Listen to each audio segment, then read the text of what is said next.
Imam Abu Yazid al-Bustami ditanya, minaina anta takulu wa tashrabu, di mana anjeun dahar jeung nginum, sedengkeun anjeun mah kapan laka sabak teu usaha teu naon. Dijawab ku Imam Abu Yazid al-Bustami, min haitsu yarzuquhullahul ba'udah, di arah anu Allah ngarizkian kareungit. Afataro, apakah anjeun leuleuh kareungit? Reungit boga perusahaan? Henteu. Reungit boga sok dagang? Henteu. Reungit nyana osok kitu ngaranna kuli? Henteu. Tapi eta dirizkian bae ku Allah. Tah, sakumaha Allah ngarizkian kareungit sarua jeung ka kula ge ngarizkian. Teu kudu dagang, teu kudu tani, teu kudu nanaon, bakal dirizkian bae. Eta lah tawakal kula ka Gusti Allah. Masya Allah.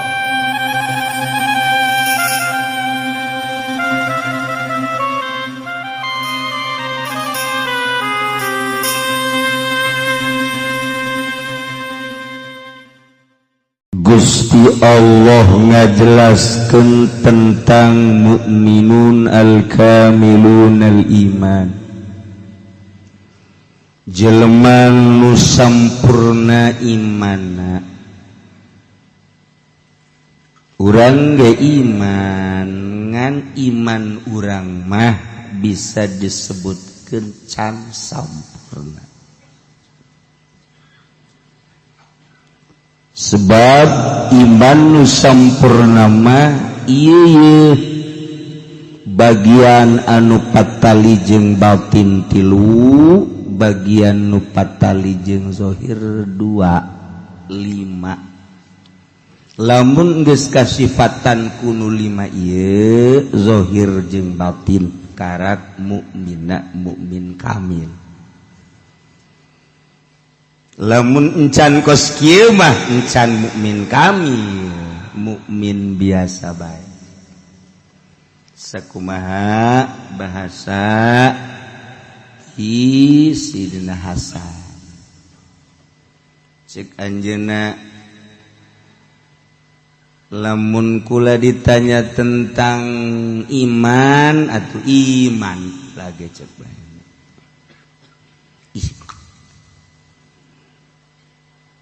Iman lain lalagaan, sakadar nanya saha pangeran Allah. Iman ka Allah, iman. Iman ka Kangjeng Rasulullah, iman. Iman ka malaikat Allah, iman. Iman ka kitab Allah, iman. Iman ka yaumil akhir, iman. Iman ka hisab, iman. Iman eta mah kabehan. Tapi lamun imanna ditanya tentang iman anu sampurna, mukmin kamil nu patali jeung ayat innamal mu'minuna alladzina idza dzukirallahu wajilat qulubuhum wallahu a'lam. Masyaallah. Nu tilu nu patali kana batin teh nomer kahiji sieun ka Allah. Sieun we ka Allah teh sieun. Sieun ka Allah teh artina sieun ka ancaman Allah. Indamal mu'minuna teu aya lian jelema nu mukmin nu sampurna imanna. Alladzina idza dzukirallahu wajilat qulubuhum. Sieun we. Dek ngalengkah teh sieun beusi aya dina bebendu Allah. Dek cukal-cekal teh sieun beusi aya dina bebendu Allah. Dek dula-deuleu teh sieun beusi aya dina bebendu Allah. Dek dunga denge teh sieun beusi aya dina bebendu Allah. Lantaran salah denge, salah deuleu, salah kecap Allah ngancam. Sieun. Mana coba kuari samadis ku koskaran itu. Hayu. Urang banyak keur ngaji ge main HP, Pan. Kontreng. Geus teh sieun dibendu ku Allah. Geus teh sieun. Keluar di majelis, atuh geus mulai mata ceuli. Geus eueuh filter-filteran urang mah berarti kan teu sieun ka Allah. Sakadar iman ka Allah, iman anu biasa lumrah awam ngaranna. tetapi anu bener-bener ngerenyed hatena bisi salah lengkah, salah kecap, salah denge, salah deule, lantaran salah deule, salah denge, salah kecap, Allah ngabendu kulantaran embung jasa dibendu ku Allah. Wajilat qulubuhum, sieun ka Allah mana jelema. Iyalah khosyah. Nomor kedua, wa idza tuliyat alaihim ayatuhu zadatuhum imana, di mana dibacakeun ayatna nambahan gede iman. Nu mantak manehana tambah gede iman teh lantaran ngadengekeun kalam Allah dengan penuh kesadaran jeung ikhlas. Nikmat. Urang lamun ngadengekeun ayat Allah aya dina sadar jeung ikhlas. Lain deui lamun urang ku Allah dibere, misalnya ya dibere ku Allah trek ngadengekeun nu maca Quran teh lain makhraj, lain sora. Nu kadenge ku urang teh kok ngeunaheun. Jeung kadengena teh okos lain dikuceuli kumaha bae kadenge. Eta kos kitu mah geus hese nyaritakeunna sebab tama perasaan-perasaan jelema anu dibere ku Allah. Hanya jelema-jelema nu dibere ku Allah eta lah nu bisa nyaritakeun ge sekedar nyaritakeun ge ala kadar sebab moal kahartieun. Sebab nyaritakeun tentang urusan karomah eta teh bingung neuk nyaritakeunana ge. Moal daekeun nya nyaritakeun sebab moal kaharti. Jeung moal aya nu bisa nyaritakeun lamun jelema nu encan dibere. Sekan kos kitu. Moal bisa nyaritakeun tentang Allah lamun lain ahli Allah. Ahli Allah moal bisa nyaritakeun embungeun nyaritakeun tentang Allah anu aslina. Sebab naon? Sebab moal kaharti. Hartina asli teh hakikat heseueun. Nah, ieu keur carita dibere geus ku Allah. Sekali-kali waktu dibere tek ngadengekeun batur. Ya Allah, lain makhraj nu ngeunah teh, lain suara. Jeung kadengena ge lain ku ceuli ngeunaheun perasaan. Eta nu disebut zadathum imana. Geus eta mendek salah ge teh deuk salah makhrajna, suara jore geus lain ukuran suara, lain ukuran makhraj. Mun nu macana ikhlas nyambung. Urang boga kasadaran jeung keur ikhlas eueuh muatan-muatan di diri urang. Eueuh naon hiji be Allah. Ngan eta datang ka dinya teh kapan eta mah lain pagawean memeh dahar mah. Hayang naonan di jero hate.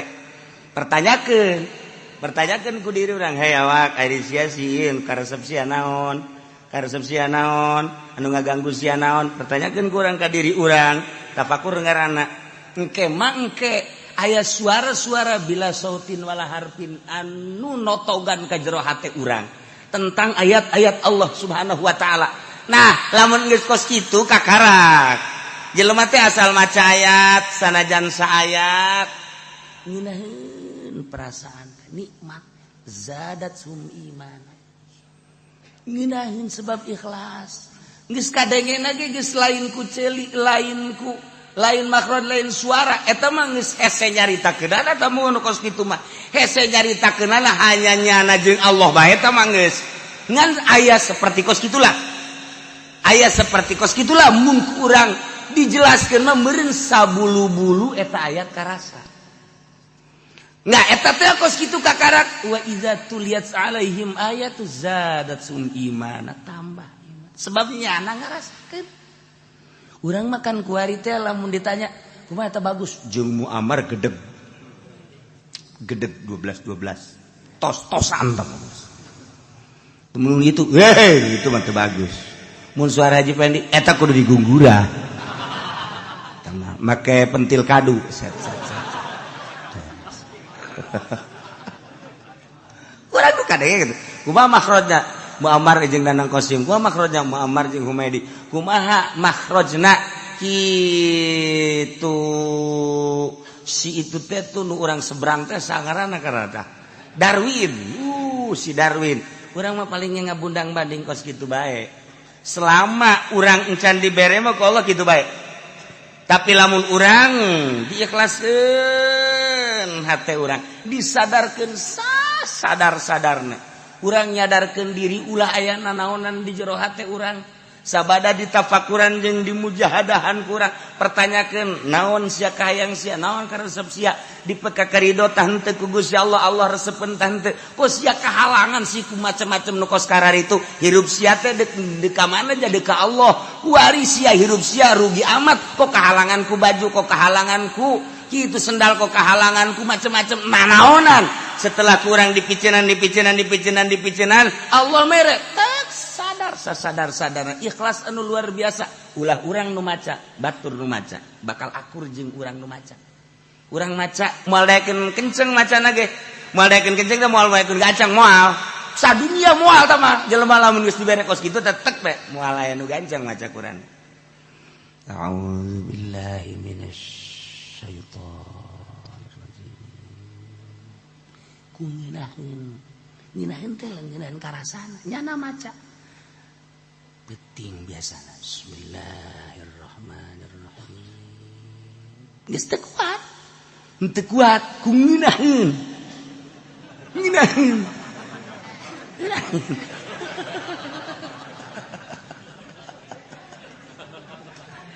gitu lah sewa juga anggel bae kan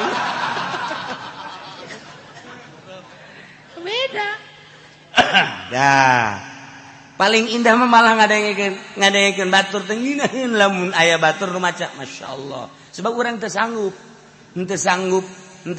ngucapkeun nya urang ngucap nyebut Allah ge teu kuat nyebut Allah ge teu nginaheun urang maca sholawat ge nginaheun heset tah nyaritakeun nginaheun maca sholawat nyaritakeun zikir nginaheun eta urusan hese sebab tambah penemuan masing-masing kuari ngadengekeun batur maca Quran we Masya Allah karim ngeunah teh lain sora lain makhraj tapi aya nu sentuhan-sentuhan anu hese energi nu datang ka urang nu hese dicaritakeun eta lah rahasia Allah nah lamun geus datang ka dinya zadathum iman tambah iman sebab karasakan punya iman urang mah kuari kan disungut doang encan karasa numantak engke di akhirat asyhadu an la ilaha illallah abdi nyaksian bahwa saya pangeran wajib disembah kecuali Allah sia wawanianan nyaksian emang karasa ku sia henteu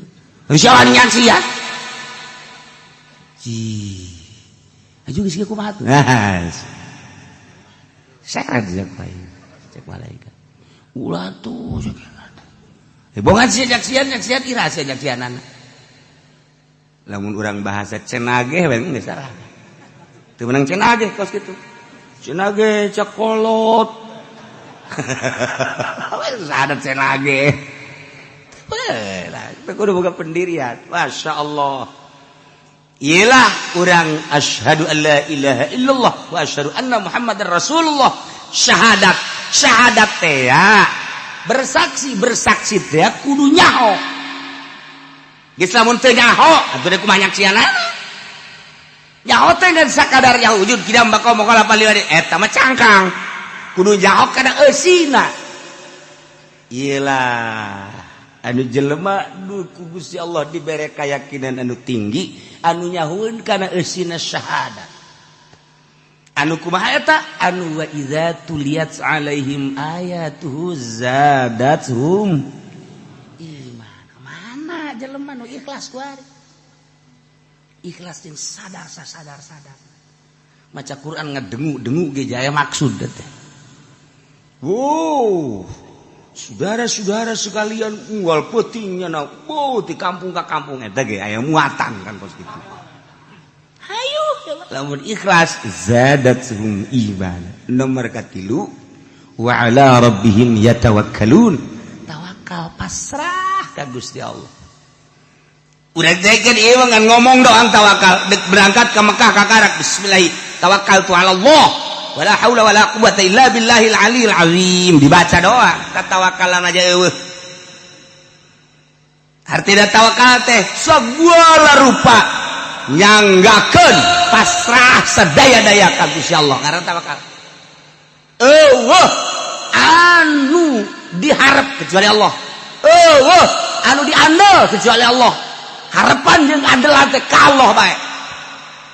Bisa teu lamun bener-bener tawakal ka Allah moal mawa duit, moal mawa bekal hiji bae Allah. Mana kuarin aya? Mana aya? Ngaji ge ka dia mau bekal. Urang tawakal tu Allah. Hanya orang-orang anu dibere katawakalan anu tinggi lah. Jelema anu tawakalna anu benar-benar di makom tawakul wali Allah. Ngan atunya nama ngeunaheun ieu. Urang mah kan lantaran can boga makom, ieu ka Surabaya, beak duit, otomatis kan urang nginjem. Ngajual nu aya atau nginjem. Arinya nama lantaran geus aya dina makom tawakul, datanglah ke Surabaya. Surabaya aju dek balik ka dieu, duit, bekal, naon. Atau kan nama bisa peureum bae atau bisa dangdaunan cekel fah. Datang ka Tangerangkeun, fat jadi duit. Atawa geus teu kitu, langsung bae nya nama peureum, set hayang datang ka Tangerang atuh datang. Dia tuh cenah urang ge tawakal kitu mah bisa. Lain tawakal kitu bisa sia ngarah tawakalna heula nu heseng. Kituan mah babari. Urang ya tuh gitu macam bisa tawakal lain gitu ngomongna salah ya. Tawakal lah heula. Ulah ngomong aing tawakal gitu mah tuh bisa lain gitu. Aing saya ngomongna ye. Atuh bakana dibere kitu ge teh geus tawakal teh. Ki Ahmad ke Surabaya. Hiji kumpul jeung Bung Karno jeung siapa. Balik ka dieu. Duaan nya dek balikan naik kareta. Dek saurang teh dek naik naon mobil apa kareta? Mana ya jang balik kareta? Oh, sakena. Enggeus kieu kunaon? Gampang nyokot ditangkal ka dongdong teh. Bacaan fut jadilah duit. Jang sakadar ti Surabaya ka dieu teh ka Jakarta aya duit. Wah, lamun Haji Pendi kos kitu mal dagang karung. Atuh geus dangdaunan di rorodan ku nya.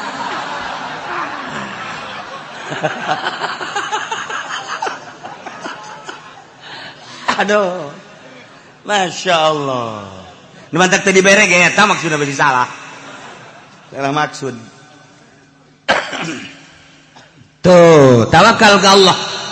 Urang makan tawakal nateh karena sangu bisa sebeuh. Urang mah lantaran dahar. Geus urang tatagenan sebeuh karena dahar. Sanajan eta adalah adat satungtung urang teu dirobah tatagenan eta moal jadi wali.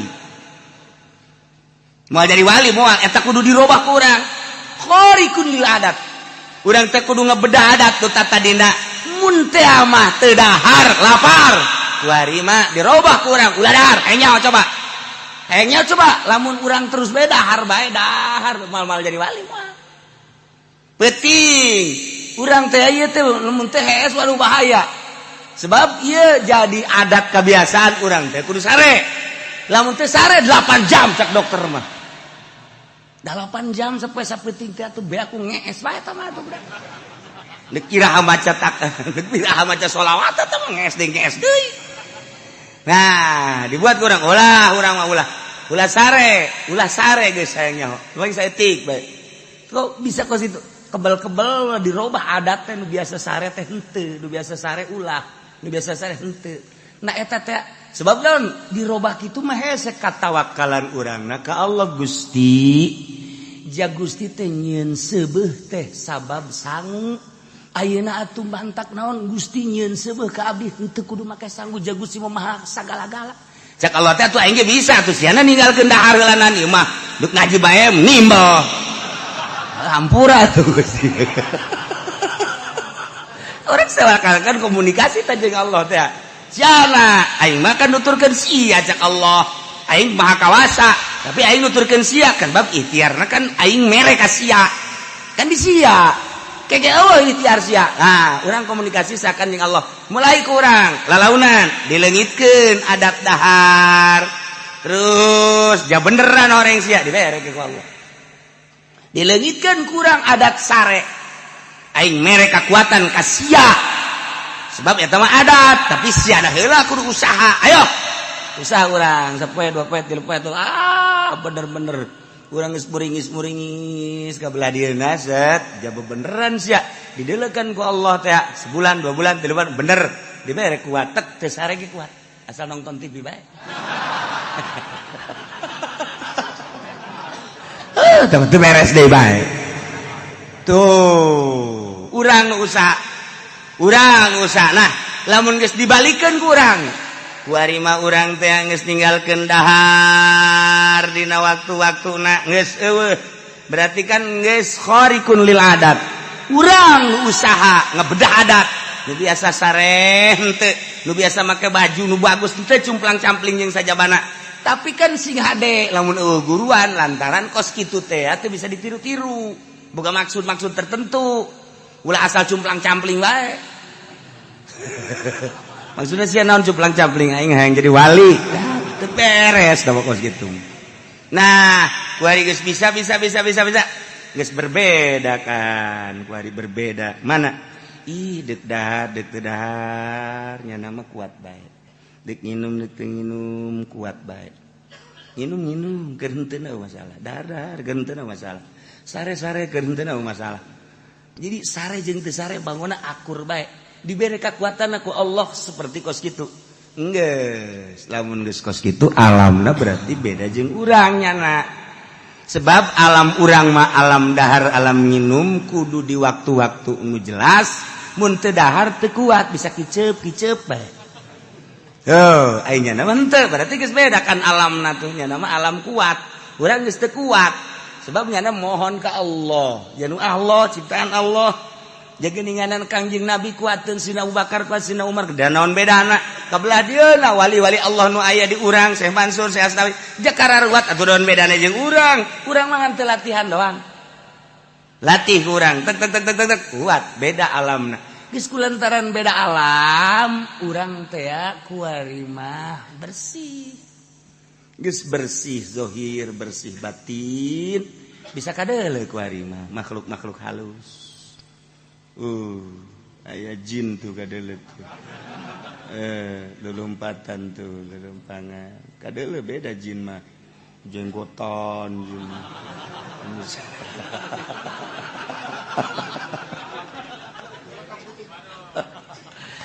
bisa kapanggih jeung makhluk-makhluk halus bisa jeung arwah-arwah ieu keur carita nah ieulah tawakal masyaallah lamun urang geus tawakal tu Allah hiji we Allah menang perang menang nu sok dicaritakeun sering teh jelema greget jasaya tangkal kayu anu sok disembah bae kemudian kujana dibawakeun kampak goblok sia nyarembah ka dieu setan buana goblok tolol sia sembah ka Allah ulah ka tangkal kayu disembah ku sia tolol goblok punya nandek diraga aja tek aduh setan datang set ulah kiai ulah naon sarembah ku jelema geus ieu mah amankeun bae urusan dakwah bae asa ulah dituar bae hayang tuar bae ieu ulah galungan nya maribut jeung setan pan geleup jeung setan mah hese jeung haji pede ona mah kecekel aduh babari tabangat tapi kan lamun jeung setan ku banyak kelna hese tah tapi ieu galungan jeung setan ge menang wah setan dicekek ku nyana saha bisa nyekek setan urang bisa nyekek setan berarti bisa nyekek hitut urang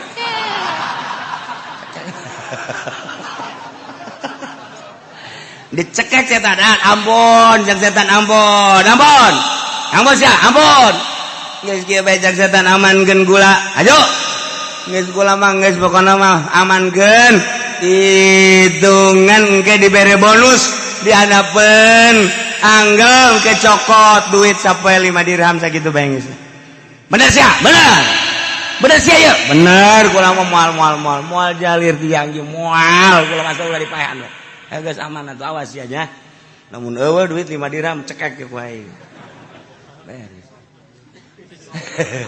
di dulu bener isukna aya aja bener ieu setan sapoe 2 poe 3 poe 4 poe kali 5 poe eueuh ngan 4 poe doang kuat dah kali 5 poe goblok setan sih tuar deui ku aing sia tangkal.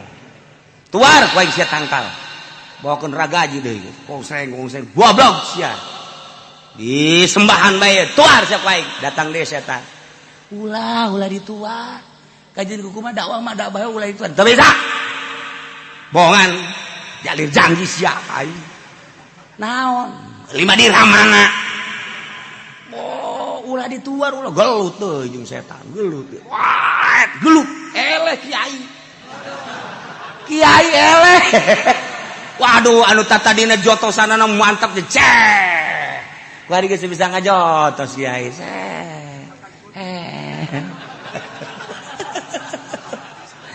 Aduh kawari setan kecekek, kuari kiai cekek ku setan. Ayo kiai kamana?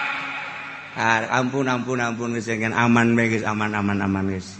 Geus kula mah penting mah ulah dicekek, kajian teh geus asal aman bae, kajian teh dibere duit. Ya awas ya cek setan teh sekali-sekali deui sakai. Tuh, kunaon da? Motif nu pertama nu mantak menang lillahi taala ikhlas. Motif nu kadua nu mantak eleh 5 dirham.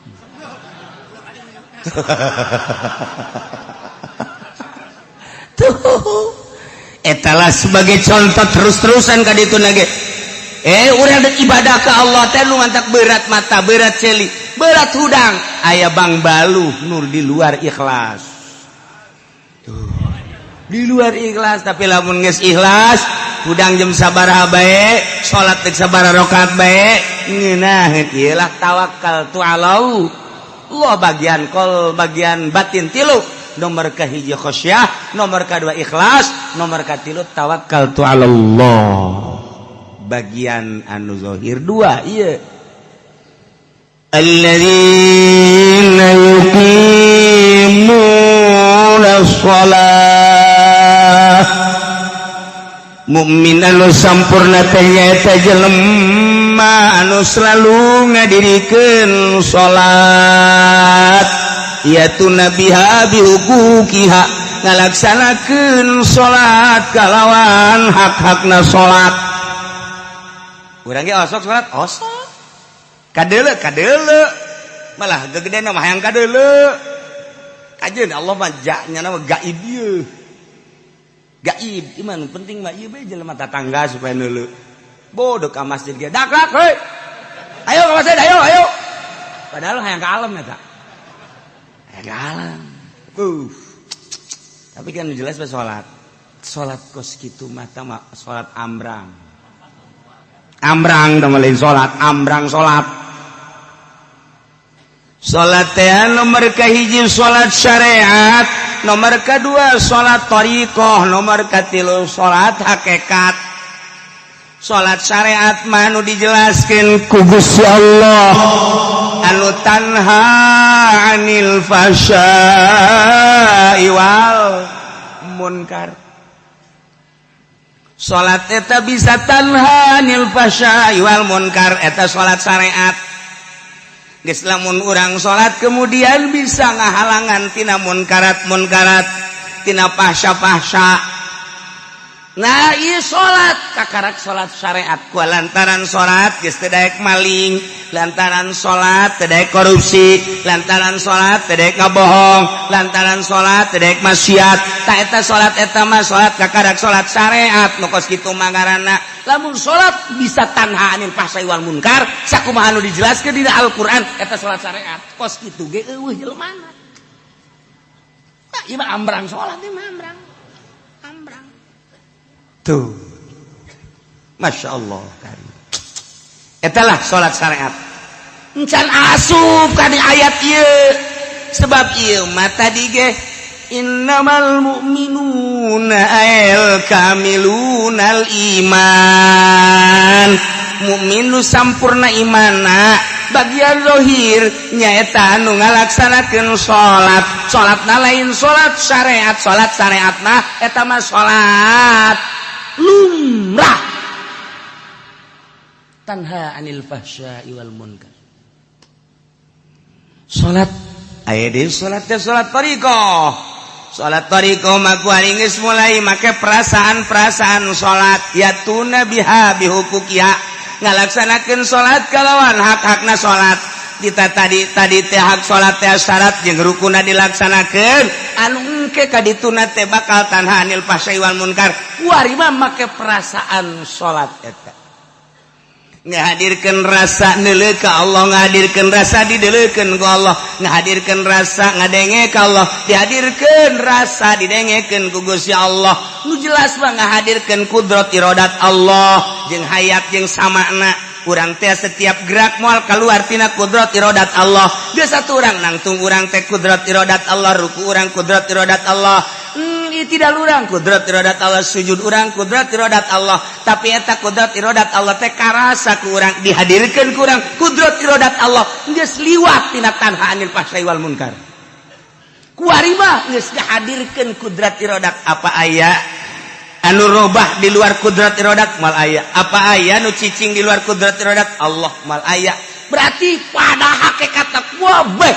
robah jeung cicing langit bumi kabeh saantero teu kaluar tidak kudrat iradat Allah nah kulantaran ieu teh kudrat iradat Allah urang teh kuarikeun salat aya dina kudrat iradat dikudratkeun jeung diiradatkeun ku Allah salat Gusti loba nu gagah Gusti loba nu sugih Gusti loba nu harebat nu palinter tapi teu dikudrat diiradatkeun ku Gusti salat abdi mah ieu masyaallah sakieu ayana beuki rendah beuki tawadu tapi beuki karasa kudrat iradat Allah ieu lah kudrat iradat Allah Allahu akbar urang ngucap Allahu akbar teh apakah lain kudrat iradat Allah atuh kudrat iradat Allah begitu orang Allahu akbar kabir apakah lain kudrat iradat Allah atau kudrat iradat Allahu akbar kabir walhamdulillah tah terus begitu orang ruku Allahu akbar apakah lain kudrat iradat Allah atau kudrat iradat Allah urang itidal Allah sami Allahu liman hamidah apakah lain kudrat iradat Allah atau kudrat iradat lamun kudrat iradat Allah teh atuh berarti Allah jamual aya nu kaluar sifat tina zat atau lamun sifat keluar tidak zat mah atau bisa acak-acakan kudrat iradat Allah sifat Allah berarti urang karasa kudrat iradat Allah atau karasa Allah na mulai lain salat biasa eta ge encan kaasup ka dieu encan kaasup innamal mu'minuna alladzina idza dzukirallahu wajilat mantak ayat ilain lalagaan Sidi Hasan nyaritakeun kula lamun ditanya kumaha iman rasa kadar iman mah aya dua cakna iman ayat 2 al iman imanani lamun iman sakadar amantu billah wa malaikati wa kutubihi wa rusulih wal yaumil akhir wa bil qadari khairi wa syarri minallahi taala biasa tapi lamun iman nu kadua dina ayat innamal mu'minuna alladzina idza dzukirallahu wajilat qulubuhum ulah ge ieu wallahu alam nah ieu lamun kurang teu dibahaskan pajar biasa bae gorenganan lain lalaga encan datang tah salat nu model kos kitu ge can datang atuh komo salat salat nu kumaha atuh salat anu geus eueuh iradat urang teh geus eueuh iradat jadi berarti eueuh iradat mah kos langlayangan kan teu boga iradat dikenyedkeun teh kunu mentangna kenyedkeun set ngaler set ngidul set naik set turun set urang seakan-akan langlayangan Allahu akbar teh lain urang ai tadi makan karasa kudrat iradat Allah ai kudrat iradat Allah teh kapan meureun sifat Allah ai sifat Allah teh meureun Allah aya di urang Allah teh wah geus mulai ngakal tah ieu geus hese ngabahasakeunana kan kuari mah geus aya tadi makan ngahadirkeun perjalanan korekat kuari geus aya geus eueuh nanaon ja nu aya ngan Allah da Allahu akbar geus salat lagi nya mah geus teu aya waktuna lantaran eta geus datang ka dinya mah bakal natea zaman hiji bae beurang peuting tempat hiji bae wahdaniyah fil zaman wahdaniyah fil makan ya eta mah perputaran matahari atuh aya beurang jeung peuting ge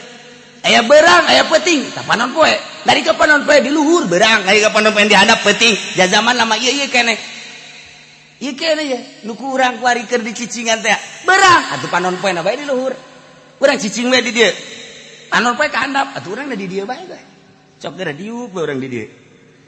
Datang ka isukan, datang ka isukna deui.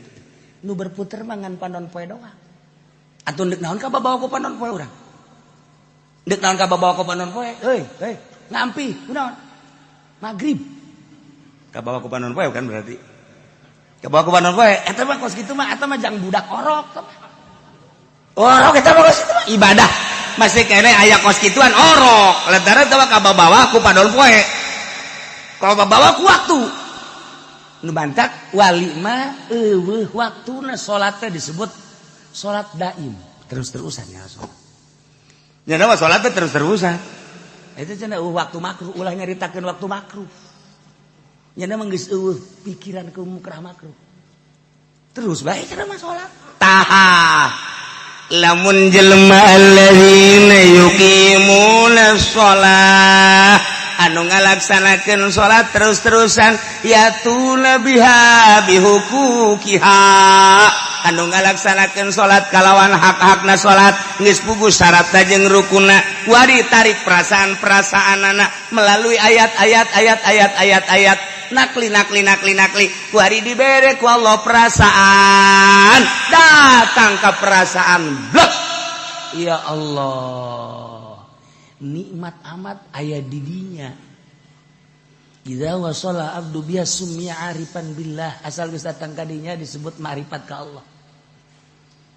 Allahu nurus samawati wal ardh mathalun nurihi kamishkatin fiha misbah al misbahu fi zujajah az-zujajatu kana kaukabun durri yuqadu min syajaratin mubarakatin zaitunatin la syarqiyyati wala gharbiyah. Nah, seakan-akan ilmu makrifat eta di jero kacana aya kacaan deui, di jerona aya palitna hurung tapi eueuh minyakan ngagenyai ka mana-mana. Nah, di awak urang teh aya makrifat. Seakan-akan dibungkus ku awak teh dibungkus deui.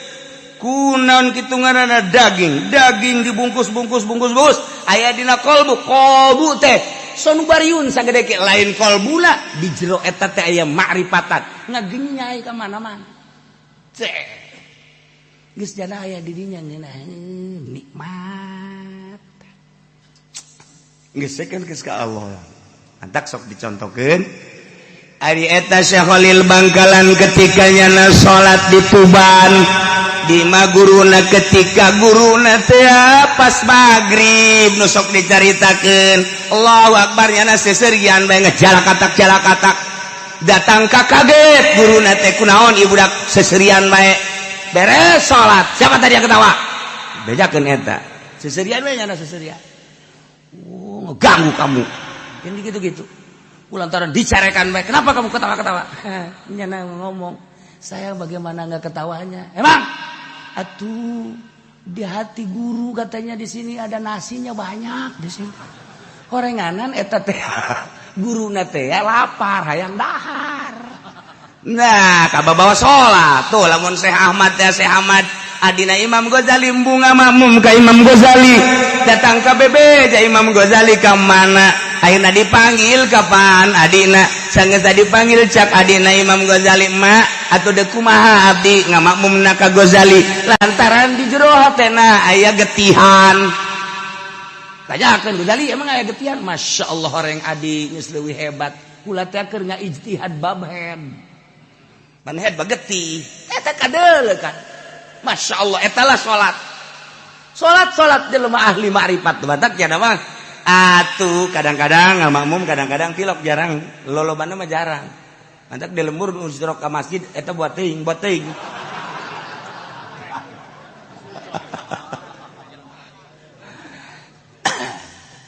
Imam Abu Yazid al-Bistami ditanya minaina anta takulu wa tashrabu di mana anjeun dahar jeung nginum sedengkeun anjeun mah kapan laka sabak teu usaha teu naon dijawab ku Imam Abi Yazid al-Bustami min haitsu yarzuquhullahu ba'udah ti arah anu Allah ngarizkian kareungit Afataro, apakah anjeun neuleuh ka reungit? Reungit boga perusahaan? Henteu. Reungit boga sok dagang? Henteu. Reungit nyana osok kitu ngaranna kuli? Henteu. Tapi eta dirizkian bae ku Allah. Tah, sakumaha Allah ngarizkian ka reungit sarua jeung ka kula ge ngarizkian. Teu kudu dagang, teu kudu tani, teu kudu nanaon, bakal dirizkian bae. Eta lah tawakal kula ka Gusti Allah. Masya Allah. Menang 2 poe salat. Ngamakmum. Allahu Akbar, ngamakmum. Biasa wali ge ngamakmum. Oh masalah. Kan sah ngamakmum. Urang wali bukan lain wali sah. Sallu khalfa fajirin wa birrin. Salat bareng kabeh. Tak tukangin jelema nu fajir, jelema anu birrin bagus sah bae oh masalah. Lamun kuat. Ngan kulantaran biasa da teu kuat urang. Sebab perbedaannya jauh, jarang. Nyana ngamakmum biasa Allah. Beres ngamakmum, imam nanya, Masya Allah mama, ditanya deh min aina takulu atas sebuah kasabalat. Ai mama di mana ieu dahar jeung nginum sedengkeun teu kasaban mama. Masya Allah. Cik Imam Abuya jedak nih. Geus. Tungguan heula sakedeung aing deuk salat heula qada. Ke beres qada kakarak aing ngobrol jeung sia. Teu sah salat aing. Allahu Akbar nyana salat. Beres eta imam kan kaget teu sah. Ya aing sakieu hebatna sakieu teh. Mamang teu sah. Beres ditaja deui salat. Entos mamang entos. Kan mamang teu sahkeun. Ai sia ka aing nanya ibadah dahar di mana nginum berarti sia teh jauh ka Allah. Lamun sia teh jauh ka Allah aing ngamakmum ka sia atuh aing mah nya ngamakmum ka jelema teh jauh ka Allah. Goblok sia. Teu sah aing salat aing. Ban urang mah ku ari teu sah kabehan salat ku situ. Imam lagi waduh PNS magani. Budak lamun teu boga ijazah mah teh teu dahar. Oh tah jarang kudu dirampet sama kos kitu mah imam. Tah, Imam Abi Yazid al-Bustami kos kitu goblok aing. Sia nanyakeun di mana dahar di mana nginum aing teu kasab berarti sia teu nyoka pangeran. Manya aing ngamakmum ka jelema nu teu nyoka pangeran teu sah salat aing. Kodok sia. Kan bener eta ngomong. Oh kos salah tapi bener, kos bener tapi salah. Nu jelas bah ahli Allah. Eta lah pangkat kamal. Nah jelema-jelema anu geus sampurna dina kaimananana salat bakal berbeda. Sebab naon? Moal karasa capek salatna indah jeung nikmat. Sebab lain nyana aya energi-energi anu ku Allah dibikeun dibere ka jana sehingga urang nu neuleukeun nyana nu kaget. Salat itu kuat. Masya Allah kudu dices bareng ieu mah. Allahu Akbar. Allahu Akbar. Lainnya nu salat. Perasaanana dibawa. Geus dibawa ku perasaan-perasaan nu lain perasaan urang. Eta lah nu hese dicaritakeun. Geus tabanya nama jam sabaraha bae. Penting salat sadaek nanya Allahu Akbar eueuh kacape. Allahu Akbar biasa beurang biasa. Eueuh kacape sebab eta perasaanana lain perasaan urang kieu. Itu lamun perasaan urang nu ieu mah atuh sarua jeung urang atuh capek. Salat duha 8 rakaat bae geus mun sang mangsing. Sang mangsing geus aing mah moal 8 poe isuk mah. Mah kunaon? Paregol. 4 lah aing isuk mah. Turun. 4 pegel keneh. 2 lah. Jadi henteu ga dituna. Tah sebab urang bangsa ngan urang mah hayu bae terus. Hayu bae engke ge dibere ieu ku Allah. Engke ge dibere set lamun urang terus bae. Kan ulah ngarep-ngarep dibere eta mah rahasia Allah. Eta mah rahasia Allah, aya nu dibere aya nu henteu, aya nu dibere aya nu henteu.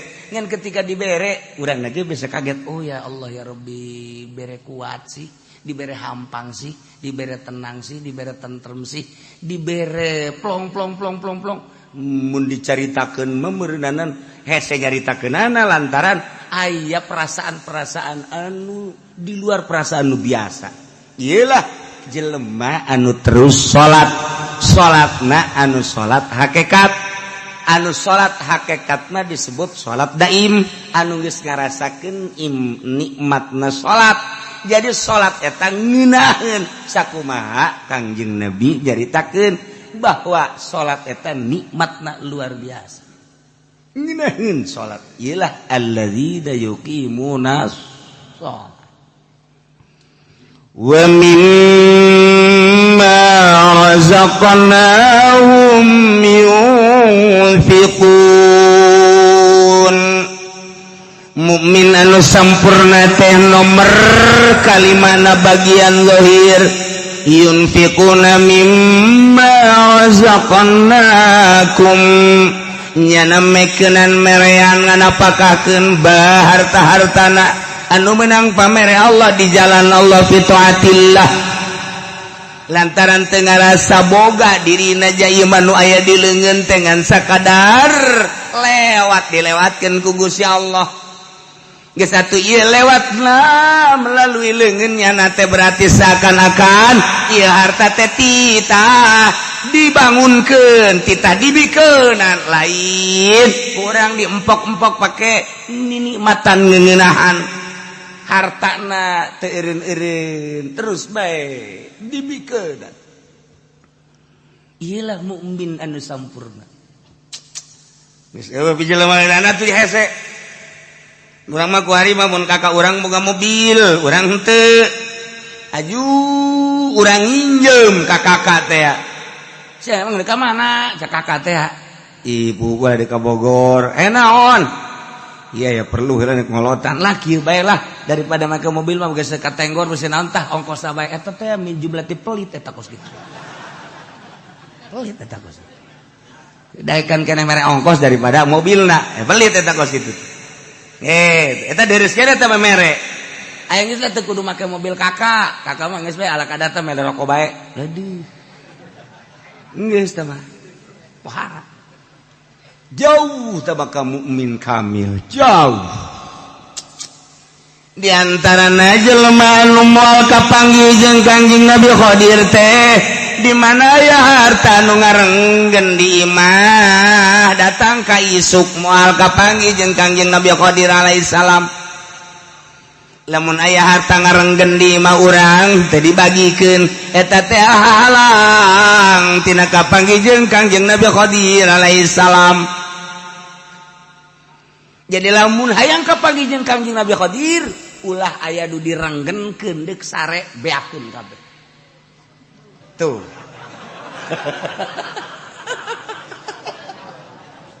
Ya Allah, ya Rabbi.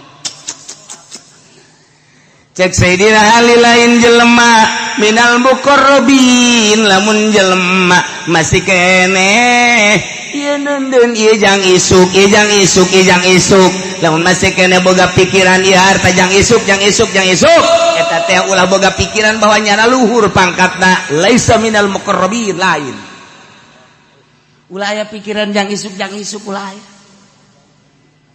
Kitulah ahli-ahli Allah subhanahu wa ta'ala. Masya Allah karim. Nah ialah jelema anu mukmin kamil razaqnahum yunfikuna mimma razaqnahum selalu nganapakakeun harta-harta anu menang pamere Allah dinapakahkeun fi taatillah dina jalan Allah subhanahu wa ta'ala. Urang keur boga tuh masjid bangun kurang, tuh majelis bangun, tuh pondok bangun, fakir miskin kemudian yatim piatu hayo terus jalan-jalan kurang bagus hayo geus teh kudu ngadaguan ti bupati geus pokona mah kurang we jalan-jalan cai ayo tat kena rapi yunfikun fi taatillah Allah engke jadi bere rasa ku Allah nikmat geus teu nganggap perhatikan kana harta urang teh nu mantak embung ngabangun jalan cai embung ngabangun jalan embung ngabangun musola embung ngabangun masjid eta teh hook ka harta berarti urang memiliki ka harta eta lah hijab antara urang jeung Allah ku harta eta lamun tah ini henteu ngomong namanya tuh bangun hampang teh gitu Hijab eta antara urang jeung Allah. Mantak ditapak urang kayak jadi jelema luhur, lain zikirna. Zikir mah gampang. Lain zikir teh mujahadah merangan nafsu, riyadhah ngajar nafsu, tafakur. Awak. Naon sih duku sia dipake karesep kuari? Naon? Asana sia jadi teu ngeunaheun amat bawa ibadahna. Makanya umur teh jauh bawa isuk bawa kapageto. Contoh, nusa umur jeung sia tuh, bari geus aya di leuweung. Sia ge moal kebal deui kajian kumaha ge. Ican ngeunah keneh bae. Hayo. Coba naon nu mantak ieu teu ngeunaheun ibadah salat segala salat segala naon kitu ngaji Quran segala naon aya naonan. Sia naon pake karesep kuari? Timbul ge urang resep naon ka naon kitu kajawab urang. Resep anu misalnya orang resep motor, ai motor sia pake karesep memang sia jeung ka mana? Ndek ka mana? Sapira sia? Itu cenah aya jahe. Tuh. Sia makan. Tak panyakit tentang kos gitu segala jahe, segala naon. Atuh, ngaca. Buuk sia deuleu buuk geus pararuti goblok. Tah bakur urang. Ya Allah. Era bae sia mah ku tolol-tolol teuing. Nah, iyalah naon anu engke dijawab kurang sia resep tentang naon sebenarnya. Sia masih kena resep kana dunia sedengkeun dunia bakal ditinggalkeun. Ulah ka halangan ku dunia, ulah kitu katipu ku dunia sia isu pageto sia paeh dunia ieu ditinggalkeun. Terus bae ku urang dipaksa urang teh gitu kebal teu nganggap urang kana dunia. Teu nganggap urang kana dunia. Oh, ieu mah aya uli ge uli. Ku urang teu kadahar, ku keluarga teu kadahar, didikeun teu datang ka. Tah eta jelema pelit eta kos kitu. Weh, kuari gong sipacoy. Kue Cina ya, kue Cina teh kapan sapoe 2 poe 3 poe mun teu kadahar atuh pan eta mah bisa pake nimpa anjing. Teas kana mah tuh. Nah, ieu lamun kurang diantepkeun teas atuh mantak naon bikeun sih. Geus, keretan dahar geus sia ngejalar geus bikeun ka batur bikeun. Plong bae urang pikiran mah. Ieu mah lain datang ka bulukan. Masya Allah. Tah, eta hese tah geus kitu tah. Hese jasa. Ya Allah. Aya deui di Limbangan Garut. Limbangan Garut eta sok kapanggih bae jeung Kangjeng Nabi Khadir aya. Ngene nyaritakeun saminggu dedik maot. Sababaraha kiai ngalayat kadinya nyaritakeun bahwa kula unggal malam Jumat kadatangan Kangjeng Nabi Khadir. Masyaallah. Karak saminggu maot. Teliti jak kiai kan. Kiai. Pancen lamun aya makanan anu teu dibikeun moal kadatangan Kangjeng Nabi Khadir tapi nyana unggal malam Jumat jeung Kangjeng Nabi Khadir. Sedengkeun kiai eta kuehna loba. Nyana bingung tadu sejen-sejen. Kiai-kiai tekarti eta gitu non gitu ngaranna aya hiji kiai ngimpi ka pangieuman barang ngimpi lain kitu kula mah di imah teh kapan boga kamar sorangan ieu imah geus teh dianggap dibikeun ka pamajikan jadi kula mah di kamar tah sorangan ieu imah geus lain nu kula nu pamajikan nu anak kabehan los. Ya kue ke lain nukula tong urusan nyana. Kalau geus bisa sama cekna jeung nu kos sekarang itu. Tadina impian teh kula mah ieu bae imah kita. Baga baju dengan sakadar 2 ieu dipake nu ieu diseseh, ieu dipake nu ieu diseseh. Ngan sakadar sakit imah lain nukula, segala rupa lain nukula. Jadi geus teu boga naon. Tak urang bisa kos kitu masalah. Ngeunaheun ongko mun hayang nyokot ka dinya.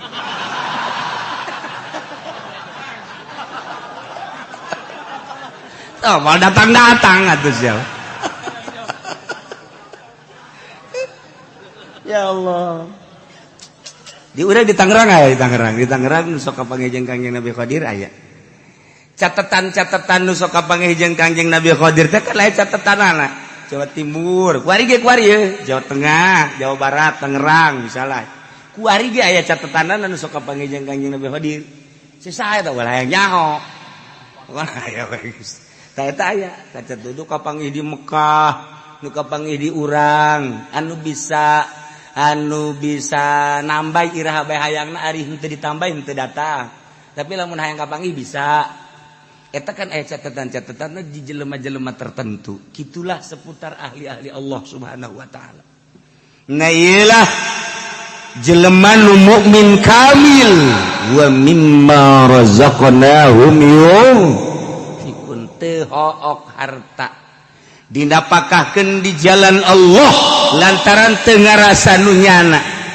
Naon bae ieu harta nu datang ka nyana titipan ti Allah lain nu kula geus gampangeun jasa lamun endek ditasarufkeun teh gampang. Ulaika humul mu'minuna haqqan. Nah ieu jelema nu kasipatan bima zikra kudu tadi teh hiji jelema nu sieun ka Allah, nomor kadua nu ikhlas, nomor katilu nu tawakal bagian batin, nomor kaopat da anu salat bae anu salatna salat hakikat, nomor kalimana anu teu hokok nambahkeun hartana. Iyalah humul mu'minuna haqqan. Iyalah jelema-jelema nu mukmin kalawan nyata imanna. Urang mah kan iman teh bisa dinyatakeun ku ari urang. Teu bisa dinyatakeun, guluang galeong. Mendak Syekh Kifudal bin Iyad ditanya, ari iman anu nyata kos kumaha? Sok nyaho Syekh Kifudal bin Iyad. Henteu kula mah hayang nyaho be. Ieu ayat ieu humul mu'minuna haqqan mukmin anu hak kumaha? Mukmin anu hak mah bari kieu nya ye. Mukmin anu hak tah lamun kopehanna digilirkeun gitu tah. Ya, da masjid ngagiler, masjid oyag. Dikitukeun deui ku nyana. Sakageteun nanya kaget. Cih, tah eta mukmin hak. Masyaallah. Bebeja tah. Jelema teh eta entas nanya ka Kifudal bin Iyad. Bahwa Kifudal bin Iyad teh kos kitu. Musa urang nanya deui geus meunang sababaraha poe. Mama, hayang nanya. Wah. Ai mukmin anu hak lah ulah nyaho mukmin hak mah. Geus teh ahli Allah. Henteu kula mah penasaran. Mukmin anu hak kus mah mukmin anu hak. Mukmin anu hak mah lamun kopehna digular-giler tah oyag ieu taneuh. Begitu jana oyag-oyagan kutek. Geus stop. Stop. Eta mukmin hak yakin. Babarieu langsung ka ditu sih. Tak jadi mukmin hak mah geus kun fayakun Allah dibikeun ka nyana. Deuk hayang naon? Deukeut.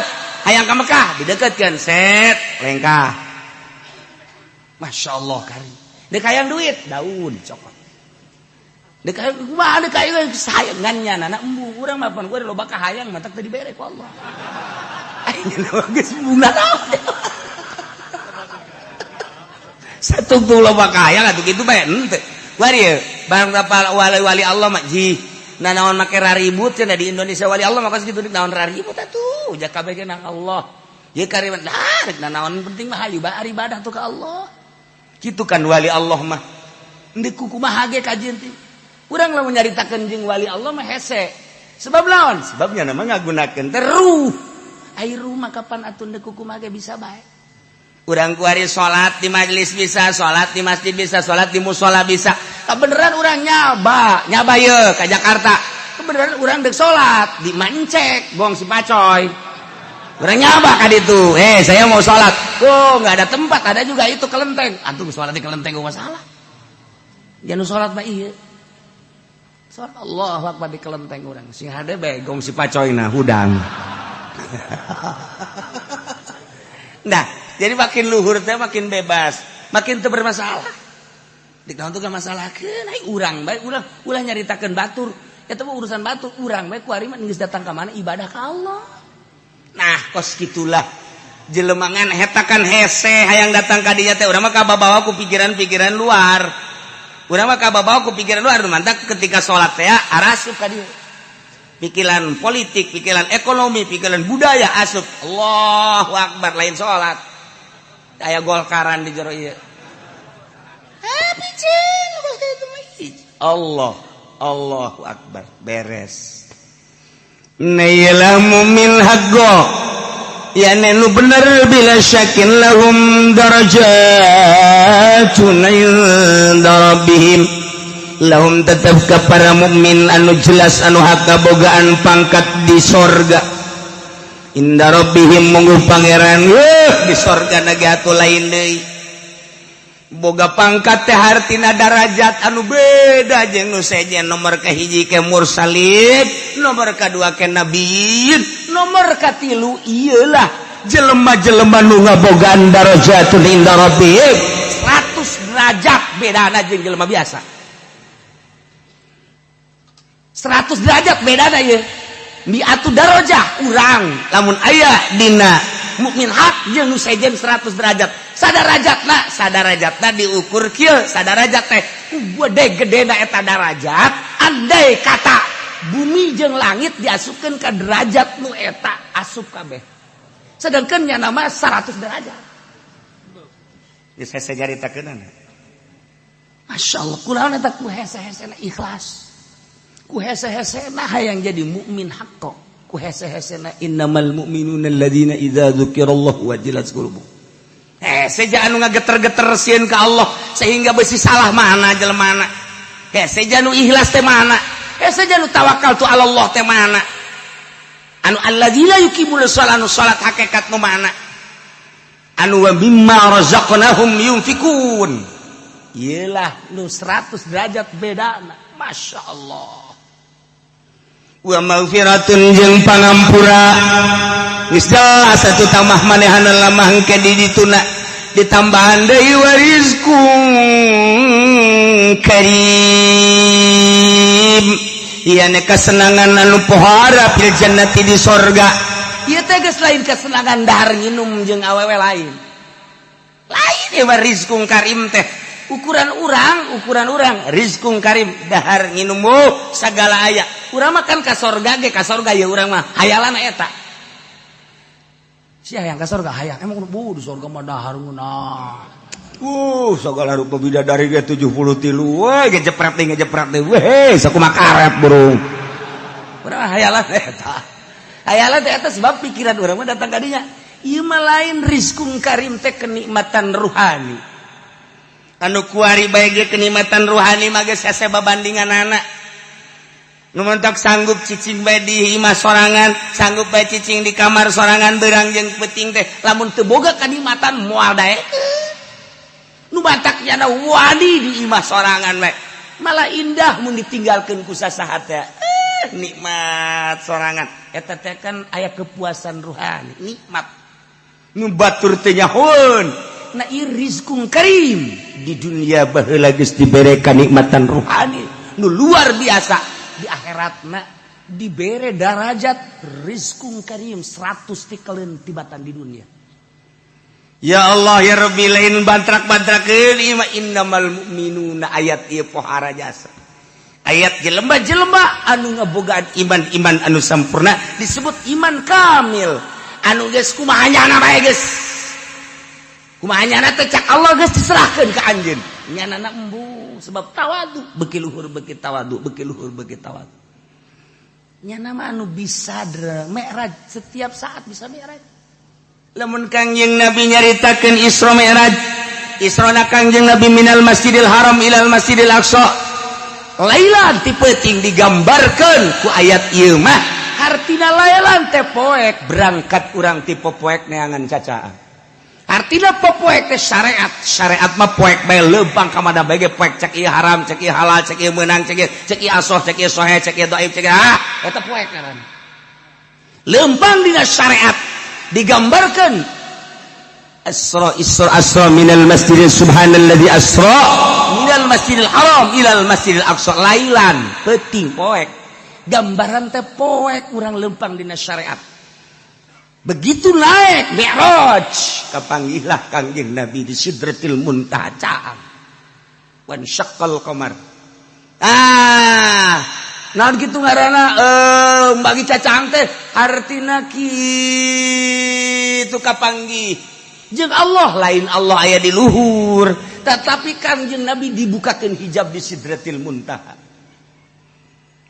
ieu teh Mi'raj turun Kangjeng Nabi set epang di alam nu ieu atuh lain sebab atuh lamun di alam nu ieu mah ti Masjidil Haram ka Masjidil Aqsa sabaraha jaman sabaraha poe sabaraha bulaneun aju naik ka luhur udah pake naon ulang alik mah ulang alik lain alam nu ieu nah lamun Kangjeng Nabi kos kitu aturannya bisa ialah alladzina yuqimunas shalah jelema nu salatna mi'raj ka Allah nu mantap hasil mi'raj teh salat hasil mi'raj teh salat dengan salat urang bisa mi'raj ka Allah salat urang teh nu salat nu bener bisa mi'raj ka Allah carana awak urang mah ieu mah buatan Allah tina taneuh di jero awak urang aya ruh di jero awak urang aya kolbu di kolbu aya Allah toapkeun roh urang gerage di kolbu urang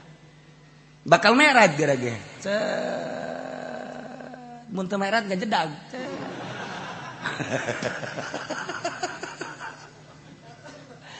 seperti gitulah ahli-ahli Allah eta mah secara global lah seperti eta praktekna tetep bae kudu boga guru teu bisa dipraktekkeun kitu bae teu bisa sebab naon sebab cara narik napasna cara pereumna cara ngahadirkeunana lamun encan mujahadah encan riyadhah jeung encan zikir tafakur mal bisa padahal ayat mah geus aya di urang tanda-tandana geus aya di urangan meraktekkeunana kudu boga guru ngaranna ieu lah guru mursyid ngan ieu mah keur carita alladzina yuqimunas shalah jelema nu salatna salat hakikat artina salat hakikat mi'raj teh kapanggih jeung Allah Kanjeng Nabi mi'raj kapanggih jeung Allah urang salat kapanggih jeung Allah pan urang mah salat kapanggihna jeung motor mah lulu di dieu ieu motor mobil eta onam deureus pasikeun elektronik eta jeung urang Karawang